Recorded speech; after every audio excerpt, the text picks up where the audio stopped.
মুখের এই লালচে দাগটাকে আপনি হয়তো ভাবছেন ব্রণ, অ্যালার্জি কিংবা রোদে পড়া দাগ। মাসের পর মাস ক্রিম মাখছেন, ফেস ওয়াশ বদলাচ্ছেন, কিন্তু দাগ যাচ্ছে না। এখানে একটু দাঁড়াতে হবে, থামতে হবে। এই দাগটা হয়তো ত্বকের সমস্যাই না, এটা হতে পারে আপনার শরীরের ভেতর থেকে পাঠানো একটা জরুরি বার্তা। ভালো করে খেয়াল করুন এই আকৃতিটা। নাকের ওপর থেকে শুরু হয়ে দুই গালে ছড়িয়ে পড়া লালচে র্যাশ, ঠিক যেন দুই ডানা মেলা একটা প্রজাপতি। ডাক্তারি ভাষায় একে বলে মেলার র্যাশ, আর সাধারণ ভাষায় বাটারফ্লাই র্যাশ। দেখতে যত সুন্দর নামই হোক, এই র্যাশ লুপাস নামের একটা অটোইমিউন রোগের অন্যতম পরিচিত চিহ্ন।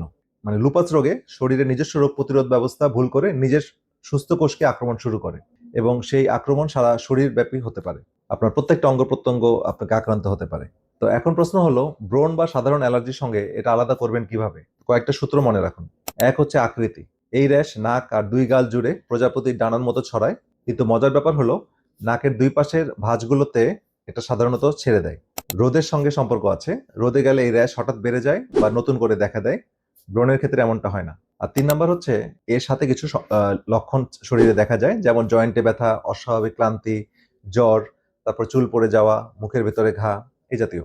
আর এর স্থায়িত্ব, যেমন ক্রিম, ফেস ওয়াশ, ঘরোয়া টোটকা, কোনো কিছুতেই এটা কিন্তু কমে না।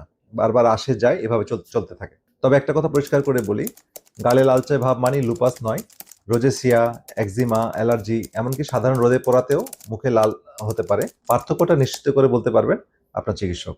এবার আসল কারণটা বলি, কেন এই র্যাশ নিয়ে এত কথা। লুপাস শুধু ত্বকের রোগ নয়।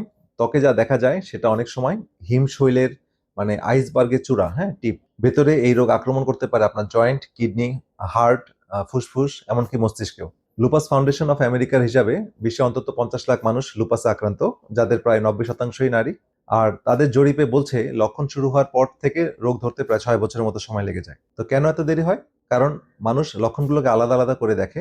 র্যাশটাকে ভাবে ত্বকের সমস্যা, ক্লান্তিটাকে ভাবে কাজের চাপ, জয়েন্টের ব্যথাটাকে ভাবে বয়সের দোষ। কেউ এই টুকরোগুলোকে জোড়া লাগায় না।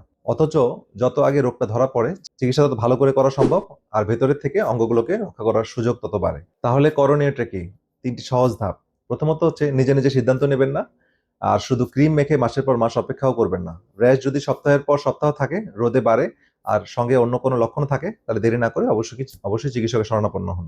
দ্বিতীয়ত হচ্ছে, ডাক্তারের কাছে গিয়ে শুধু র্যাশের কথা নয়, শরীরের অন্য সব অস্বাভাবিক কথাও মন খুলে বলুন। ক্লান্তি, ব্যথা, জ্বর, এসব, এই তথ্যগুলো রোগ ধরার সঠিক চাবিকাঠি। ততদিন পর্যন্ত কড়া রোদ এড়িয়ে চলুন আর সানস্ক্রিন ব্যবহার করুন। ক্ষতি নেই, বরং উপকার হবে। এই ভিডিওটা এখনই শেয়ার করুন, বিশেষ করে আপনার পরিচিত নারীদের সঙ্গে। এই রোগের 10 জনের মধ্যে 9 জনই নারী। আর অনেকেই বছরের পর বছর এই র্যাশকে ত্বকের সমস্যা ভেবে সময় নষ্ট করছেন। কমেন্টে লিখুন, এমন র্যাশের কথা কি আপনি আগে কখনো জানতেন? আর আপনার পরিচিত কেউ কি দীর্ঘদিন ধরে মুখের এমন দাগে ভুগছেন? তাকে ট্যাগ করুন।